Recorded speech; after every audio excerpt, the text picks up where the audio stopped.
Hello my dear students, class 4 के Hindi students. आज हम आपके इस ऑनलाइन क्लास में आपकी हिंदी किताब से पाठ 11 हॉकी, जो कि एक खेल निबंध है, इसके बारे में पढ़ने और समझने जा रहे हैं।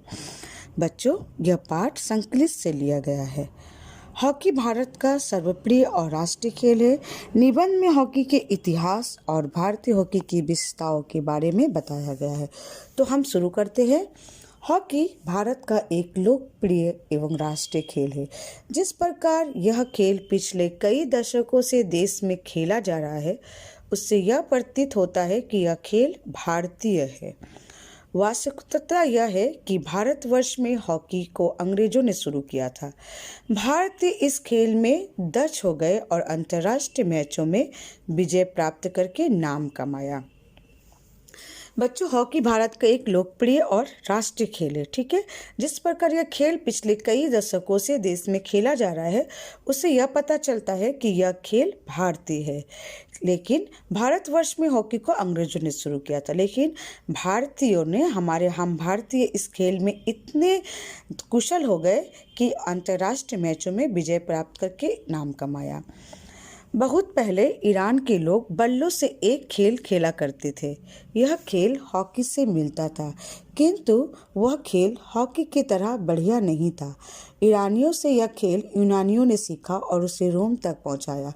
वर्ष 1921 में एथेंस में हुई खोज के आधार पर इस बात की पुष्टि हुई है कि यूरोप में यह खेल पूर्व से ही पहुंचा, किंतु आधुनिक हॉकी से मिलता जुलता खेल पहली बार इंग्लैंड में ही खेला गया। उस समय यदि 14 मीटर से ज़्यादा की दूरी से गोल किया जाता तो उसे गोल नहीं माना जाता था, किंतु तब तक गोल वृत्त नहीं बनाया जाता था। जिस प्रकार की हॉकी अब खेली जा रही है, उसका जन्म 1886 में तब हुआ जब हॉकी एसोसिएशन की स्थापना हुई। इसके बाद इंग्लैंड और आयरलैंड के मध्य वर्ष 1895 में पहला अंतर्राष्ट्रीय मैच खेला गया। हॉकी का खेल दो टीमों के मध्य खुले मैदान में खेला जाता है।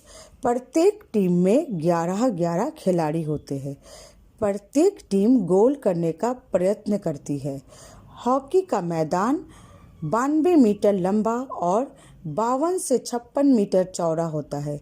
हॉकी के खेल में गेंद, हॉकी चुस्त ड्रेस, हल्के मजबूत और सही नाप के कैनवास के जूते, झंडिया, गोल के खंभे, तख्ते तथा गोल की जालियां आदि चीजें काम आती है। हॉकी का खिलाड़ी स्वस्थ तथा मजबूत होना चाहिए। उसमें इतनी शक्ति होनी चाहिए कि वह 2-3 घंटे सक्रियता तथा एकाग्रता से खेल सके और तेजी से दौड़ सके। हॉकी के खिलाड़ी में फुर्ती पालन, तत्काल निर्णय लेने की शक्ति तथा सहिष्णुता होनी चाहिए। हॉकी के खेल में सहयोग तथा सद्भावना जरूरी है। अकेला खिलाड़ी कुछ नहीं कर सकता। कुछ खिलाड़ी ड्रिबलिंग से दर्शकों को मुग्ध कर देते हैं, किंतु यह अच्छा नहीं है। वर्ष 1908 में हॉकी को ओलंपिक खेलों में शामिल कर लिया गया। उस वर्ष जो अंतर्राष्ट्रीय प्रतियोगिता हुई, उसमें केवल England, Scotland, Wales, Ireland, Germany तथा फ्रांस ने भाग लिया। पहले हॉकी के खेल में भरपूर मनोरंजन प्रदान करने की ओर ध्यान दिया जाता था। अब यह खेल विजय पराजय को ध्यान में रखकर खेला जाता है। भारत ने ओलंपिक हॉकी में सन 1928 में पहली बार भाग लिया।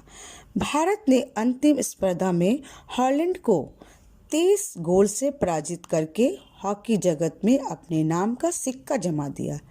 4 वर्ष बाद लॉस एंजलिस में भारत ने फिर से स्वर्ण पदक प्राप्त किया। भारतीय खिलाड़ी ड्रिबलिंग में कुशल थे। 1936 की भारतीय हॉकी टीम के कप्तान मेजर ध्यानचंद थे, जिन्हें हॉकी का जादूगर कहा जाता है। उन जैसा हॉकी का जादूगर विश्व में अभी तक नहीं हुआ है। देश में अभी हाल ही में उनका 100 जन्म दिवस मनाया गया है। ठीक है, भारतीय खिलाड़ियों का गेंद पर सदैव नियंत्रण रहता है और वे पास देने में भी कुशल थे। प्रत्येक खिलाड़ी प्रतिरक्षा तथा आक्रमण करना जानता था। प्रत्येक भारतीय खिलाड़ी में टीम भावना थी। वे राष्ट्र के लिए खेलते थे। बच्चों, ये थे आपके हॉकी चैप्टर। और देखते हैं कि इससे शिक्षा क्या मिलती है। खेल से टीम भावना का विकास होता है।